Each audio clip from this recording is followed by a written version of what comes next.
Welcome to our next episode where we're going to be looking at how to exercise with adrenal fatigue without making it worse. Very, very important. So, I have been there, done that with adrenal fatigue many, many years ago. So, I'm happy to pass along this information on what worked for me personally and also what works for my clients with adrenal fatigue. And also, we're going to be exploring what the evidence also says, the research that backs up these solutions so you can get relief as well. By the end of this episode, you'll know how to adjust your training so it actually supports your recovery instead of making it worse. You'll know the nutritional and supplement shifts you might want to be making in order to help replenish your body. It's a very important conversation. And we're also going to be covering how to support your HPA axis, your thyroid, your nervous system, so you can actually get stronger. You can build a healthy, fit body that you feel great in without trying to exercise and then you feel like you've been hit by a truck. And that's how I remember it feeling when I had adrenal fatigue. It was terrible. So we're going to cover this all today. This is the Feminine Strength Podcast. This is where we share innovative strategies for women in order to sustainably build a strong and fit body while supporting our hormonal health and also our nervous system resilience. So this topic is very relevant. I'm your host, Jess Mather. I'm a strength and rehab professional with over 14 years of experience helping thousands of clients all around the world become happier, healthier, and stronger in their body. So this very important topic on adrenal fatigue. So what even is adrenal fatigue? So when I was dealing with adrenal fatigue now 10 years ago, I saw somewhere that somebody said adrenal fatigue isn't a thing. Adrenal fatigue isn't a real thing. It's not something that actually exists. And that was really disheartening to hear at the time. And technically, what we call adrenal fatigue is actually layman's term for HPA axis dysregulation. So, I mean, technically, maybe you can say adrenal fatigue isn't a technical medical term, but it does exist. It's HPA axis dysregulation, hypothalamic pituitary adrenal axis, HPA.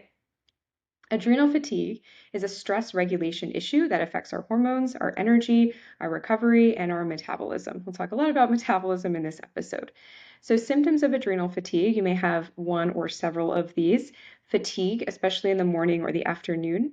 I know that I could sleep, 8 to 10 hours, and then I'd also need a nap in the middle of the day for 1 to 2 hours.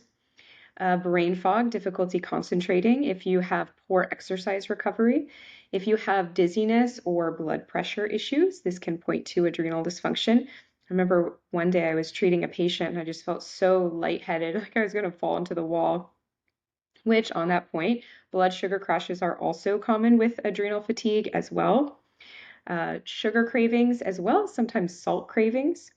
Thyroid issues and autoimmune issues often go hand in hand with adrenal fatigue as well. People with adrenal fatigue often struggle with insomnia or waking up in the middle of the night. When I didn't know I had adrenal fatigue yet, I was taking 10 milligrams of melatonin a night. I was in my early 20s at the time, going to school, and I thought that was okay. I didn't see it as a big issue that I couldn't sleep without 10 milligrams of melatonin.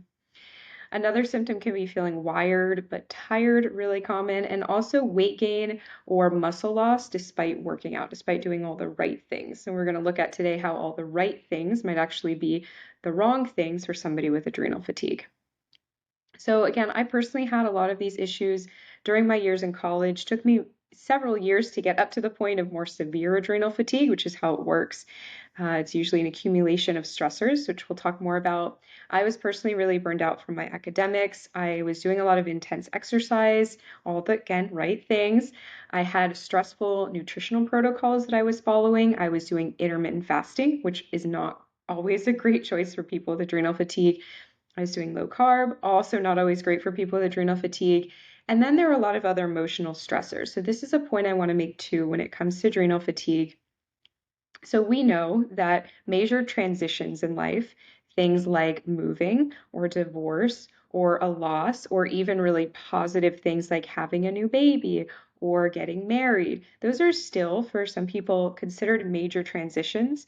And even though maybe we choose those things, they can still be stressful on our system, especially if we've already accumulated a lot of stressors. Our nervous system is already dysregulated. So I was going through a major transition where I was starting to graduate college. I was going into the real world, into my profession in physical therapy.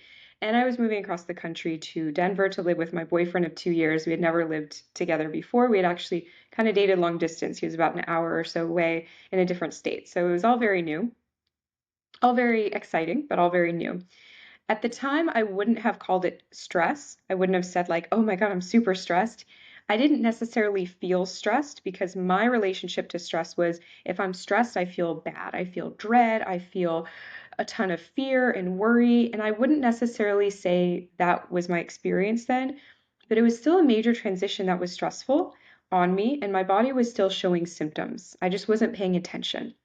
So again, that's an important distinction to make here is that the stressor might not make you feel stressed or what you identify as feeling stressed, but it can still be interpreted as a stressful experience to the body, especially if we're feeling disconnected from our body. We're in go, go, go mode.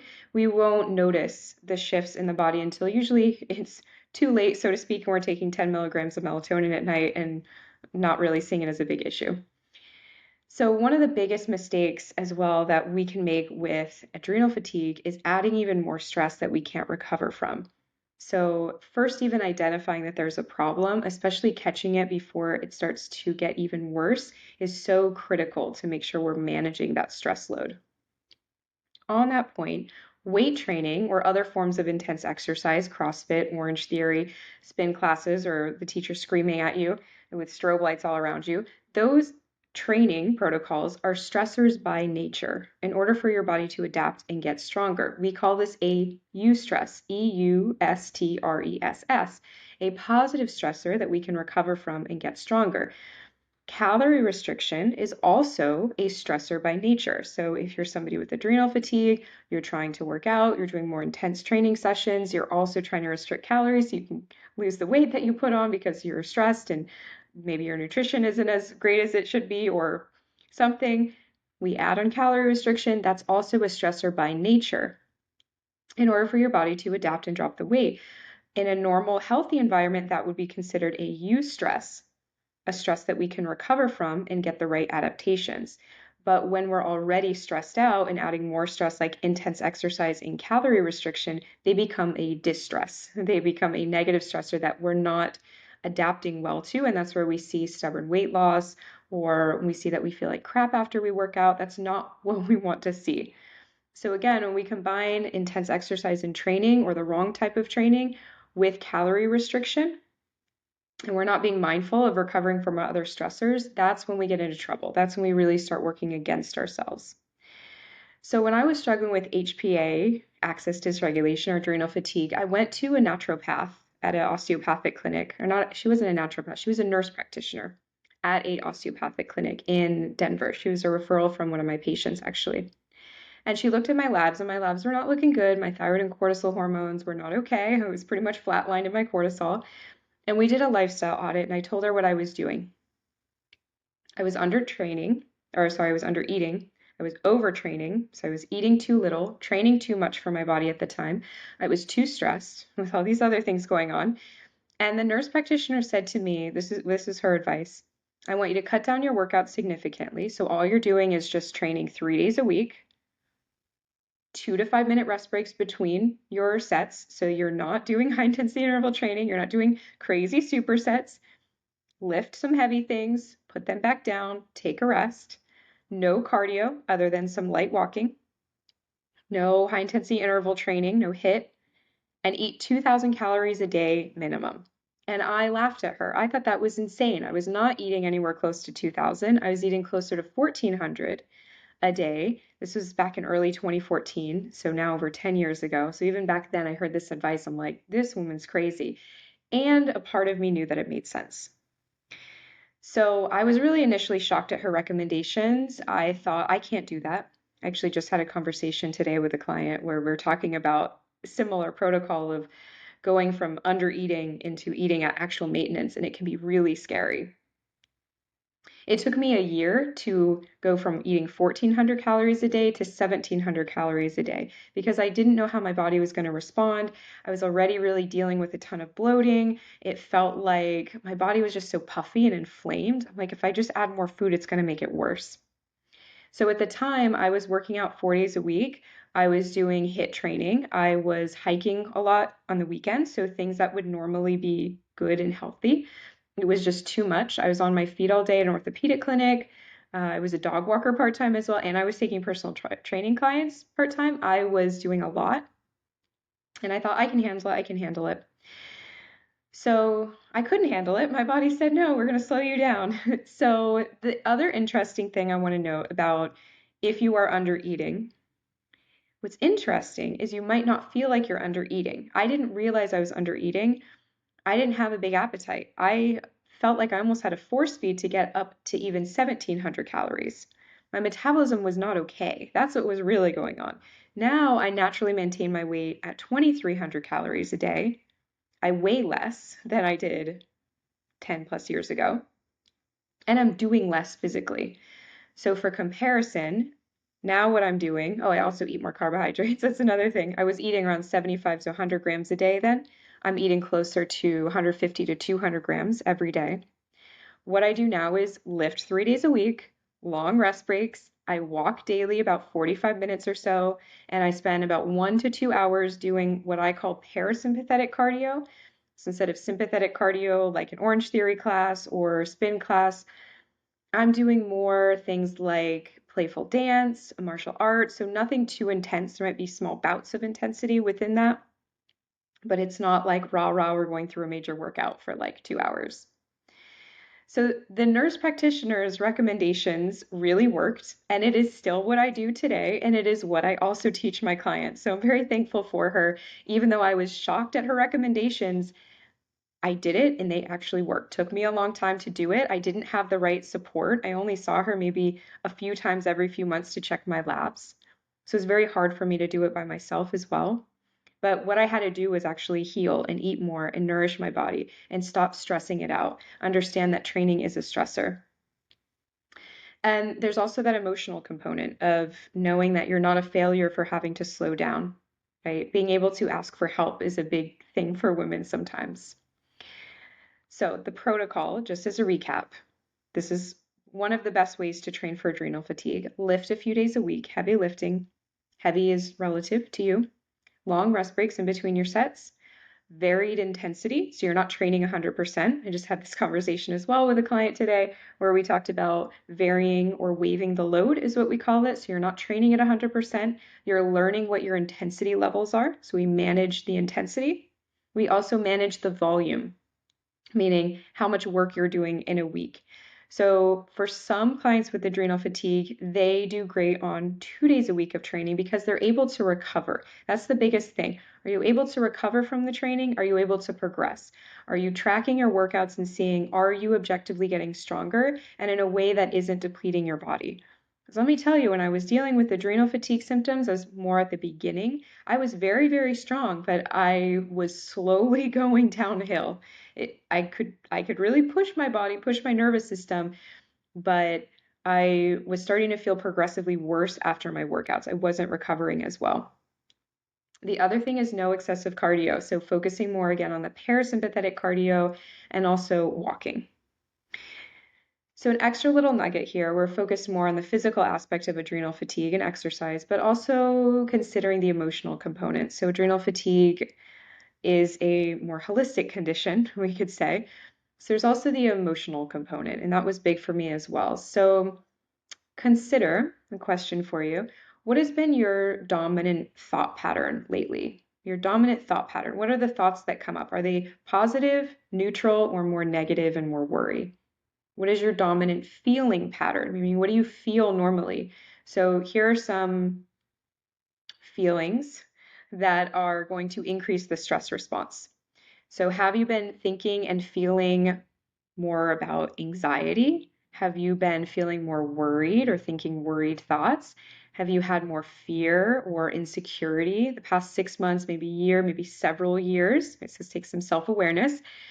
Have you been having thoughts and feelings around anger, frustration, hate, or resentment are big ones? If you've been feeling guilty or you are carrying around a lot of shame, if you've been feeling helpless in your situation or powerless, these are all more negative or uncomfortable or stressful thought patterns or feeling patterns. So just bringing that awareness as well is watching your thoughts, understanding how it impacts the way that you feel. The chemical changes in your body can be really helpful. There's a quote that says your body is really your subconscious mind. So your body's just responding to all of the thoughts that we're having. We can obviously make ourselves sick and stressed just by our thoughts. So that's an important thing I want to note. We're not going to go into more detail about that, but that was certainly something that I had to focus on as well. And it can be really, really challenging. Sometimes it can be actually easier to change our nutrition or food, but it can be harder to change those thought patterns, especially when there's deep conditioning or there's a lot of trauma. So even seeing an EMDR therapist, a trauma therapist, so EMDR is what you might want to look up. EMDR is a great trauma therapy. So those things can also be helpful to rewire the subconscious brain and also help with the emotional aspect of adrenal fatigue, which is really important. We can do all the right things physically, but if your mind is still going into worry and fear and stress constantly and you feel like you can't get a grip on it, I call it the spiral, might need some other interventions with therapy. So I'm going to share a little physical assessment tool with you that I created when I had adrenal fatigue to help me gauge when to work out and how hard to push in a way that wasn't going to flare my symptoms of fatigue. So it's not a perfect system, but this was how I actually started to be able to exercise again. And I've shared this with my clients since then. So say your energy level can be rated on a scale 1 to 10. And 10 is maximal energy. 10 is like you're a 3-year-old and you're bouncing off the walls. So if you go into your session and you're a 4 out of 10 energy, which for some people, the adrenal fatigue is quite high, that's at the top of their range. Say you're at a 4 out of 10 energy and you say, I'm going to do a workout. And you do your workout, you do your training session, and your energy drops down to a 3 out of 10 energy. And then you feel like your energy stays there for the rest of the day. So if that happens, that might mean you pushed a little bit too much. We don't really want you. 3 out of 10 is pretty low. If you start at a 3 out of 10, you go into your workout and you're like, I'm 3 out of 10, I'm feeling pretty tired, but I feel like I should work out, right? You might proceed, do your workout if that's kind of your baseline, but do significantly less, somewhere around 60% of what you could do. So if you could do 10 reps in that squat, do something like 6 reps. Just feel through the movements, breathe, make it more of a somatic experience where you're paying attention to your body. So you're not just going through the movements, but go a little bit less or go a lot a bit less if you're 60%. So regardless of where you start with your energy, I wouldn't work out for 2 out of 10 or 1 out of 10 energy. I wouldn't work out. 3 out of 10, proceed with caution. 4 out of 10 and up, go for it. But just be mindful if you go below, if you go to a 3 or below. Say you start at a 6 out of 10 and you start working out and then you drop all the way down to a 4 out of 10. Well, that was too much. We don't want you to drop more than one level. Right? So we don't want you to start at a 7 and then you finish and you're like a 4 out of 10. That's too much, right? And every day can be a little bit different. So it's not a perfect system where we can absolutely, train our body like a machine. Well, it's here today. And so it takes a lot more awareness. But a really important thing about this assessment tool and following this assessment tool is we're staying within your window of tolerance. So we're not continually flaring your system and depleting your system, which is really, really important when it comes to this condition. Same with when I'm working with my clients with complex chronic pain. We want to keep you out of the flare zone, okay? We want to keep you within your window of tolerance so you're recovering and then slowly build from there. So I forgot to mention at the top of this podcast, every episode I sneak in a secret word. And if you collect up to 8 of these words, we give you 10% off the Feminine Strength 6-month training and nutrition program. So the secret word today is bean, B-E-A-N, bean, the nickname for my dog. Secret word today is bean. So collect 8 of those words, write them down somewhere, and let us know. And we'll give you 10% off Feminine Strength. So let's go into the nutrition aspect here. So we went over the training, the emotional side. Now let's talk about nutrition. So undereating is a big thing. So again, when you have metabolic issues from adrenal fatigue or just chronic dieting, maybe there's a lot of insecurity and stress around your body and your weight, we can fall into these undereating patterns without even realizing it. So what I recommend to my clients coming in is that they track a minimum of 5 days of eating of their normal eating. They track it and we look at it and we see what do you need to maintain your weight, your true maintenance calories. Most women need to be eating a minimum of 1,800 calories a day, more than that if they're quite active, if they're like on their feet all day, they're walking daily. That's a minimum. So I'll give an example of somebody who might be listening to this episode. She is currently eating, we got her maintenance, is around 1,900 calories a day, and she's very active. She does farm chores, she does jujitsu, she does plyometrics, more explosive training, and she does weightlifting. And we would expect her, with that activity level, her age, her weight, her height, that she would be burning 2,500 calories or more. And she's maintaining her weight at 1,900 and she wants to drop weight. So, what are our options there? She's already very active. If we drop her calories down, say then she's eating around 1,400 calories a day, 1,500 a day, that's going to be way too low for her to also do all of those activities and not bomb out her hormones as well. So instead, what we would do in that instance is we would do what's called a refeed, a refeeding. I had to do this when I went from 1,400 calories to 1,700 calories to 2,300 calories, and then also weighing less. I've done this with several clients of all different ages and all different backgrounds. What refeeding is where we look at your maintenance calories and then we slowly ramp up calories until you're eating closer to what we would anticipate you would be burning. We use different measuring metrics for this. So we kind of know, okay, we would expect you to be here 2,500 calories a day or whatever it is, and you're eating all the way down here. So we want to generally build up towards that. We watch the scale. Usually it'll only go up about 1 to 5 pounds, and most of that is water weight from usually eating more carbohydrate. Carbohydrates hold onto water, so it's not actually fat that you're putting on, but we'll see that weight fluctuation and just also more volume of food. And then once we do the refeed, once, for example, this individual is up to eating 2,500 calories a day, well, then we'll put you in a deficit to 2,000 calories a day. And then you start losing weight at around the place that you were originally maintaining your weight, which is crazy. So it is a really fun practice when you do it because you have so much more food freedom. There's so much less you're thinking about food and you're thinking of nourishing and building instead of, well, how can I just at least stay at the weight that I am? Okay, so it's a different paradigm shift when it comes to your training and nutrition. The other thing on nutrition that's really important is blood sugar stabilization. So fasting is not usually very great for women, even in perimenopause or dealing with hormonal dysregulation or HPA axis dysregulation. It can be too stressful on our body when there's already stress. So you want to focus on meal timing, eating in the morning within 30 minutes to 60 minutes of waking, even organizing your food around your workout, so eating before and after your training, and also making sure you're prioritizing protein. Usually just a general standard is a minimum of 100 grams a day for women. The other thing is eating carbohydrates. Sometimes going too low carb can be stressful on the adrenals and the thyroid. When I was healing from adrenal fatigue and I started having to eat more, oh, such an awful period. I was having heart palpitations. It sucked. I literally couldn't even walk down the street. I would get out of breath washing my hair. I was not okay. I was not okay. So what I was doing during that period was I had to nourish. So I was eating fattier cuts of meat to add the calories in. I was eating gluten-free bread with butter, which was like unheard of for my diet. I was making homemade popcorn on the stove with coconut oil and a lot of nice sea salt, dairy-free ice cream. I was eating potato chips with guacamole, which if you've never had, potato chips with guacamole, and more of the healthier kinds, right? So cooked in avocado oil or olive oil. So I was just eating, I was fueling, and I was resting.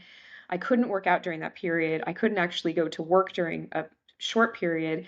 It was so bad. It sucked. Wouldn't recommend. So that's why I'm here today telling you, don't do what I did.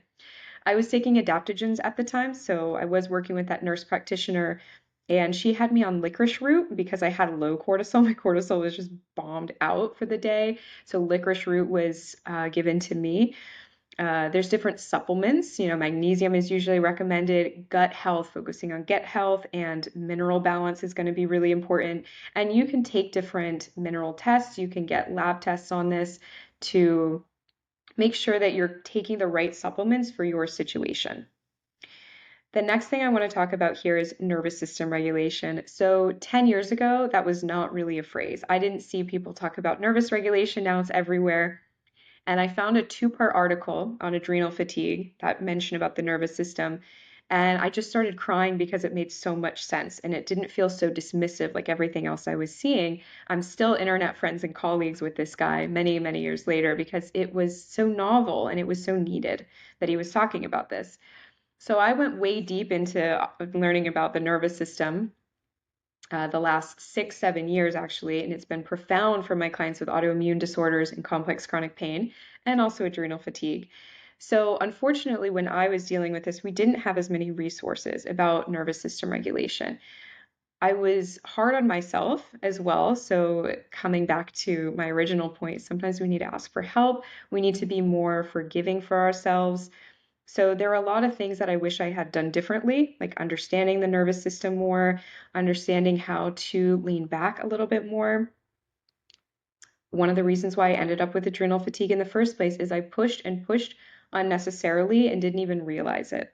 I didn't really see it at the time. I just was like, I'm going to be tough. I'm going to tough it through my workouts.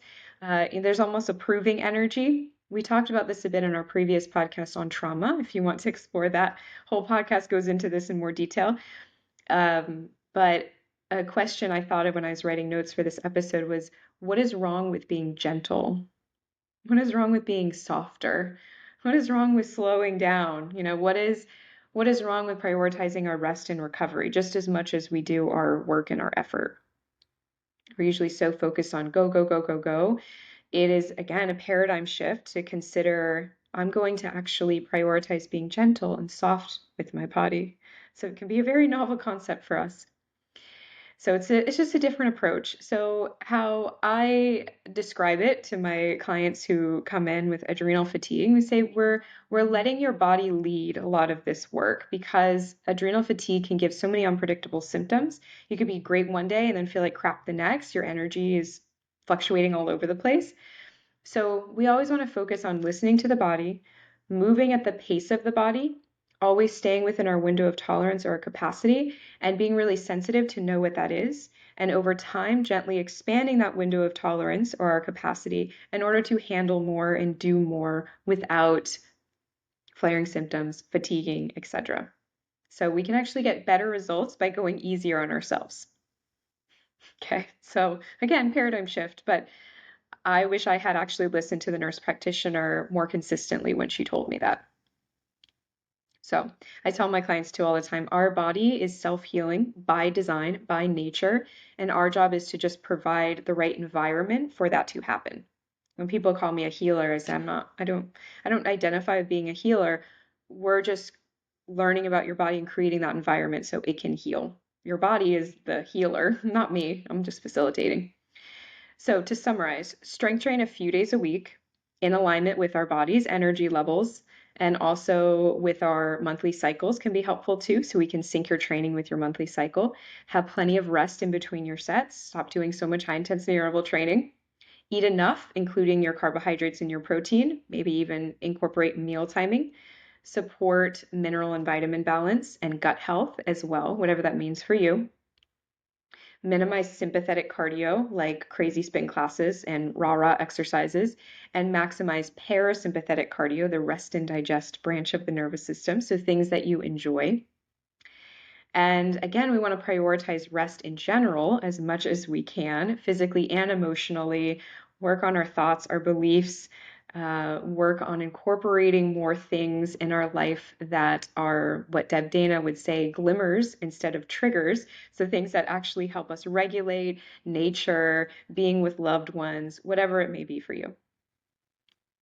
So, if you are a woman struggling with adrenal fatigue or chronic fatigue, this is what we do address in our Feminine Strength program. We apply everything we just talked about in more detail so you can still get stronger. You can lose weight even if you have Hashimoto's or a thyroid issue and build a fit body. Again, we just have to move at the pace of your body and provide nourishment, this paradigm shift, into your fitness and nutrition journey. Make sure you're eating enough, training appropriately, resting, resting, resting. Sometimes for some women, that's only 2 days a week of training. Other times it is 3 days a week of training. It just depends. It's finding the sweet spot, right? And that should be able to shift going from 2 days to 3 days. So if you'd like to learn more information on that, the website is going to be rebuildingbody.com/feminine strength, rebuildingbody.com/feminine strength. We take clients on a first come, first serve basis. So many clients come in and we're doing one-on-one work in there. So I only have so much room and capacity for clients. So you're welcome to check out the link, get more information, apply for a free call. I'm very happy to meet you guys, have these conversations. I've had several today and they've gone very, very well. I'm really excited to start these new, these women in the program where we're talking about exactly this on this podcast. So recovery is possible. Been there, done that. I've helped many women through it. It is so much better on the other side. So hope this was informative for you, and I'll see you in the next episode. Bye, guys.